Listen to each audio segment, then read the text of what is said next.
Thank you very much for asking me to be part of this discussion. Most of it has already been, in some sense, said by Mr.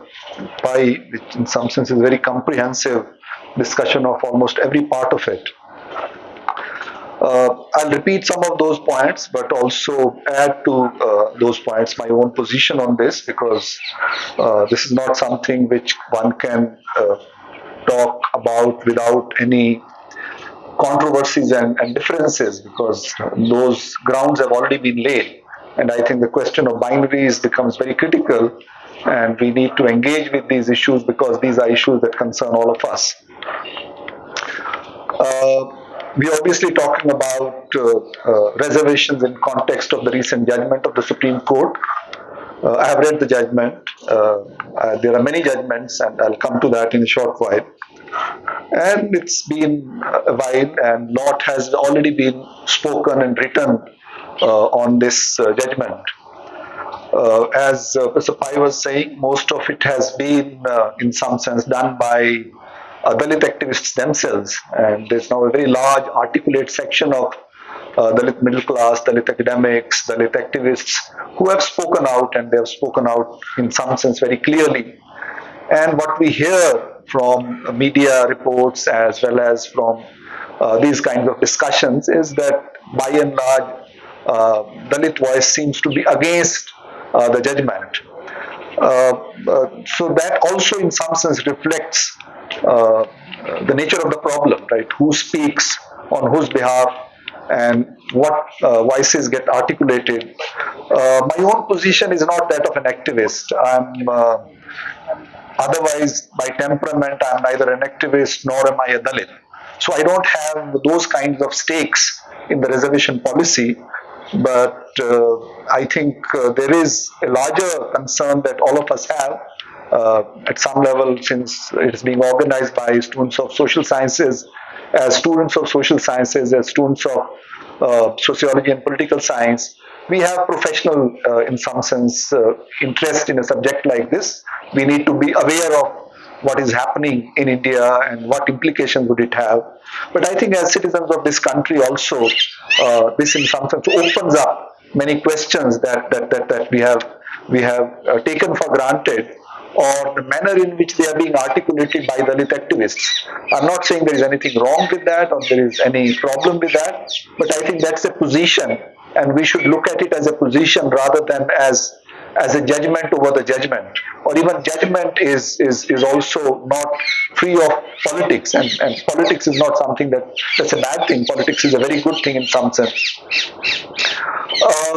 So my position is partly a kind of professional engagement with the question of caste, reservation, and question of marginalities, but also my position as a citizen of India.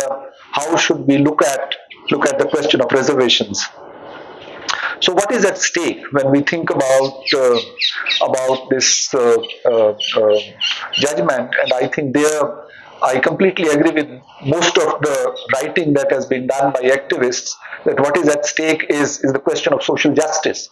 Reservations were a point for social justice, and as Professor Pai was talking about, there is a context, and the context is the Indian Constitution on the one side, and the fact that India is a society which is extremely hierarchical, divided, discriminated, and those divisions, hierarchical divisions based on caste, continue to persist. So on the one hand, we have a constitution, as Ambedkar had said when he presented the constitution to Constitutional Assembly, the big contradiction which India enters in 1950s. On the one hand, you have a constitution which is a liberal constitution which grants equality to every individual, and I'm underlining the word individual as a person. And at the same time, we have a society which is structured around ascriptive identities, and those identities are not simply identities of collective groupings. Those identities are also hierarchical, and those hierarchies are at some level against the very idea of democracy. They at some level inhibit the possibility of individuals being citizens, being part of a nation which is modern in character. Um, So, if one was to kind of take, broadly speaking, an Ambedkarite perspective, or what in sociological language or social science language one would call as a critical perspective, the word critical here implies that when we are talking about caste, like we talk about gender or race, these are bad things. These are things which are against the kind of broader perspectives or objectives that we have as humanity, not only in India but globally, post what one should say 19th century or post decolonization. The whole world is structured around nation states, and the nation states are supposed to be constitutional democracies, and the constitutional democracies are supposed to be constituted by individual citizens who are all equal, who are given rights, who are given justice as individuals. So I think that's a major. You can say these are European, Western kind of perspectives, but that's what we have. And I personally, somebody as citizen of India, I think constitutional democracy is what kind of should govern us. But it's not as simple as that. So when we think about question of caste as it has unfolded during the post-Ambedkar period in last, say, 70, 75 years, I think there are broadly speaking two different perspectives which are at some level implicit but are not stated so clearly. And very often they seem to be the same perspective, but I think they're also different. One is the perspective of annihilation. I think that's something which Ambedkar started with, that caste is something that has to be annihilated, that we have to overcome caste. Caste has to be, in some sense, destroyed. But the way in which Dalit politics or caste question has evolved over the past 75 years, it has largely been through the language of identity. Now, identities are very critical. Identities, at some level, also open up questions which we take for granted. Like, for example, feminist movement also talked about identity, that, entire social science, entire civic discourse is being talked about for everyone, but it is about the man. It's not only the man is written as man, it also excludes women, and women have differences. When you need to highlight inequalities, identity becomes a way of saying it, way of articulating it. And I think India has also been cast blind, because most of the people who are in positions of power, or what one would call as the Indian establishment, till today largely remains a kind of privileged caste establishment. I don't like using the word upper and lower. So there is this marginalized categories and privileged castes, and you know what privileged castes are. And those privileged castes continue to be both in position of power politically, but also socially and economically. I mean, you talk about Dalit millionaires, but there are very few Dalit billionaires, if there is any. And that's not simply an accident, that's a whole structural process.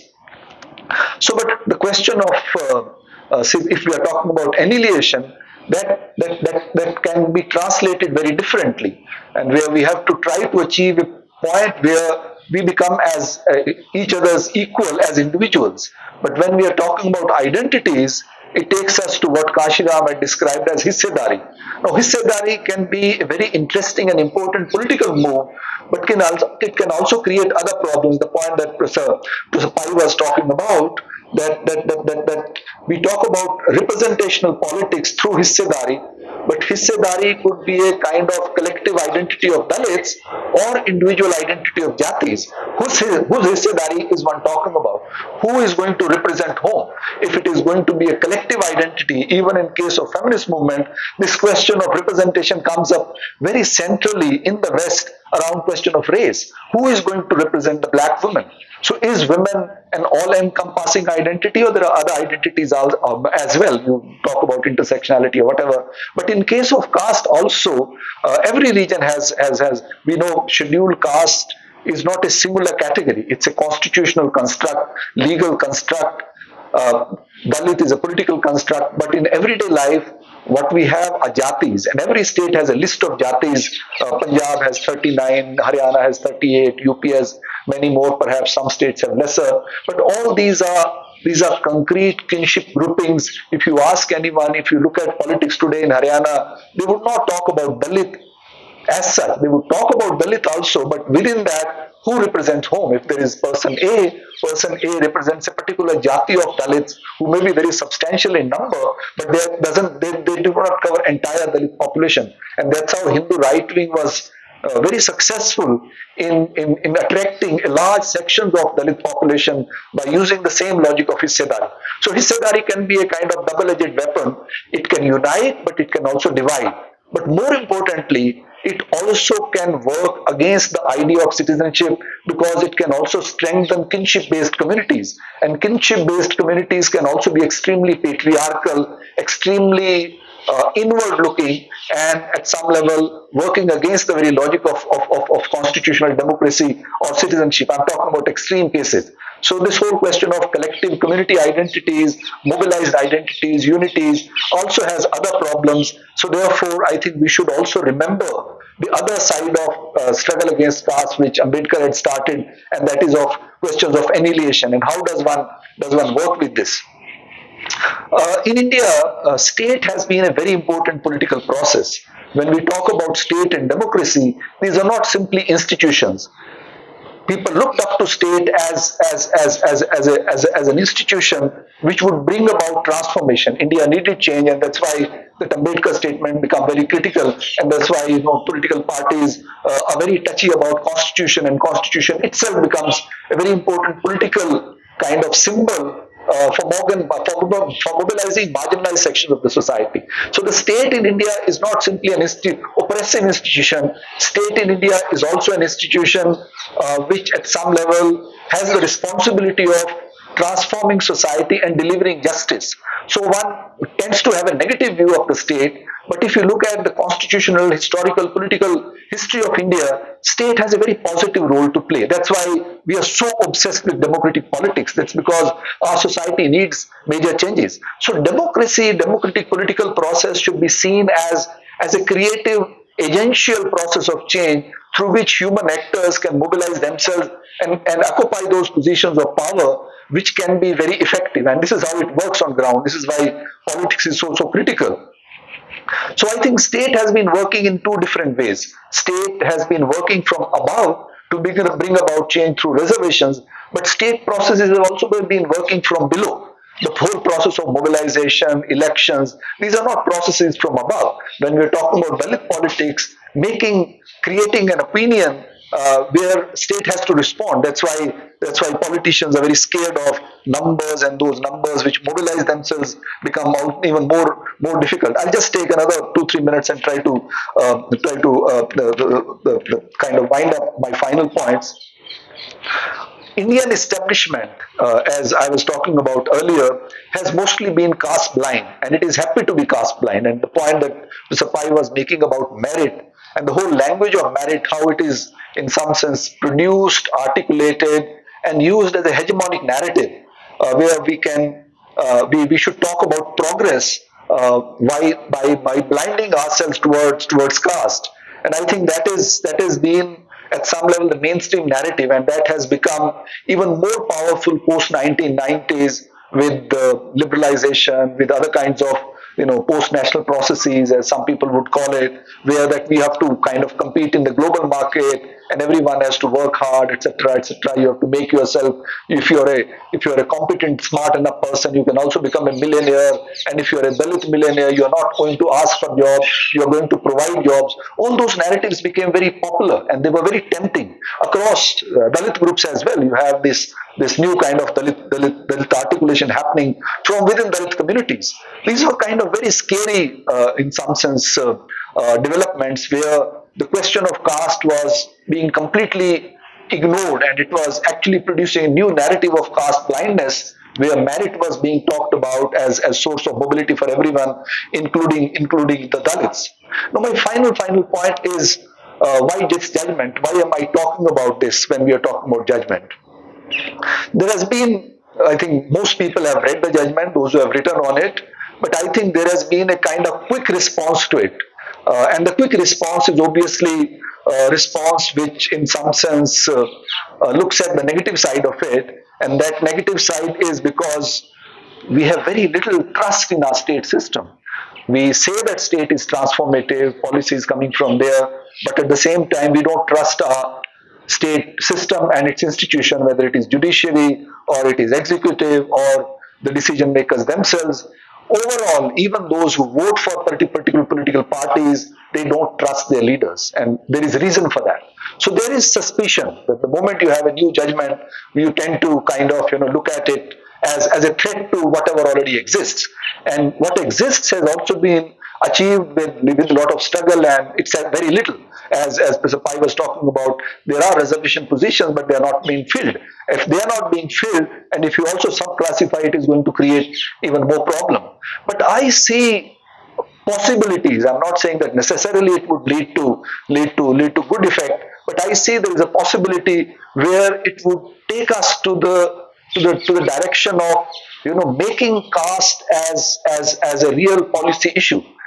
Even though caste became a policy issue in India before independence and then reservation, but if you look at the Indian mainstream development narratives, they have been largely caste blind.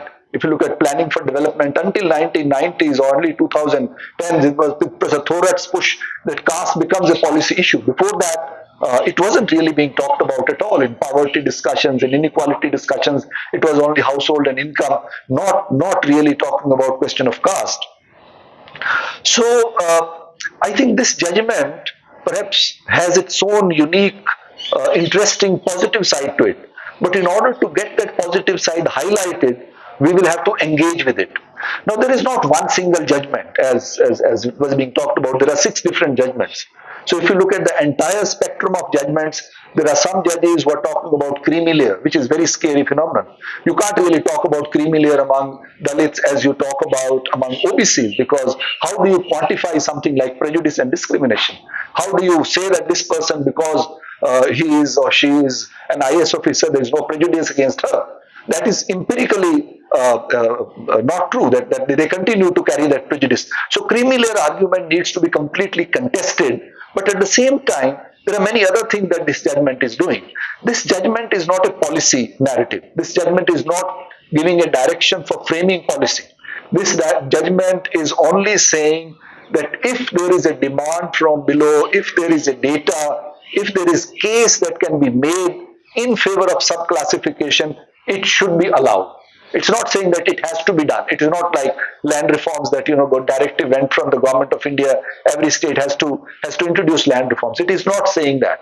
Even if you do that, so I think it does 2-3 things. One is that it opens up caste question and it makes it mainstream. And second, see, unfortunately, we have this colonial language and we continue to use it. Question of backwardness. What do we mean by backwardness? I remember I used this word in double quotes for a paper which was published, which has just come back for revisions, and they said, please explain this for non-Indian audience. If we use this word backwardness, people would object to it in mainstream language. Backward is a bad word. Backward is not a desirable word. So at some level, I think the narrative of reservation has to move away from the discourse of colonial discourse of backwardness to a discourse of discrimination and prejudice.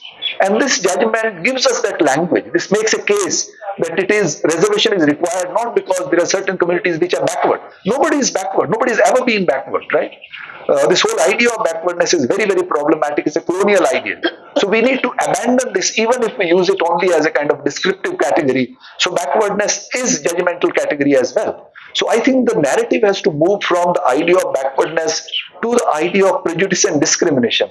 Another thing that it does, which is even more important, that these are empirical processes, right? It doesn't talk about a fossilized idea of caste. Caste is a living reality. Yesterday caste was different. Today's caste is different. The way caste is experienced, the way caste is lived, you talk to your parents, wherever you are, whether you are so-called privileged caste or marginalized category or most marginalized, everyone's caste and the manner in which it is lived, the manner in which it is articulated, the manner in which it is talked about, the manner in which it is acted upon has changed. Now everyone in India is mobile in one way or the other. So we experience caste much more. Today, caste narrative is much bigger than it used to be when people like Sudhapai and myself were students in 1970s and 60s. So there was hardly any talk about caste. JNU did not talk about caste until 10, 15 years back. There was hardly any seminar on caste. Occasionally, in sociology department or in political science department, there would be some discussion on caste. But otherwise, in terms of discussions like this, very little was being talked about. So I think the life of caste has changed, and I think this judgment. I personally feel that the Dalit activists, those who are advocates of quotas and fighting for quotas, and people, all of us like those who are looking at this question, should use this as a starting point and argue for a lot of policy engagement with caste. And I think every state needs to have a caste commission. We need to have data on caste at every level. Caste is not a national phenomenon. In practice, caste is a local institution. Every region has its own structures of caste hierarchy, its own structures of privilege and marginalizations, and its own grammar of caste. It varies significantly. Deprivations have also changed. Urban deprivations are very different from rural deprivations. Urban deprivations in some contexts are very different from other contexts. Those who have experienced mobilities, we were talking about the so-called Dalit elite. Is there a Dalit elite? We need to look at their own empirical processes, and those empirical processes will have to be articulated beyond economics. So what we need is a kind of differentiated view of quotas which should be grounded on data. And I think it would be very useful if it is done through a participatory process so that trust can be restored. And it is for the state, this comment is for the state, the state needs to involve everyone, those who have stakes in reservation particularly, and sub-classification demand does not come from above. Sub-classification demand came from below. Punjab, still one can say that it was Zail Singh who implemented it because he wanted to divide Dalit vote into Akalis and Congress. But when it comes to South India, it comes to Andhra Pradesh, it came from below, from a Kamma community. It wasn't suggested by any bureaucrat or any politician. Yes, now politicians will use for division. That's what we should not allow, but that does not mean that reservation policy should be fixed for all the times to come. It should not become an identity question, it should become a question of citizenship. Thank you very much.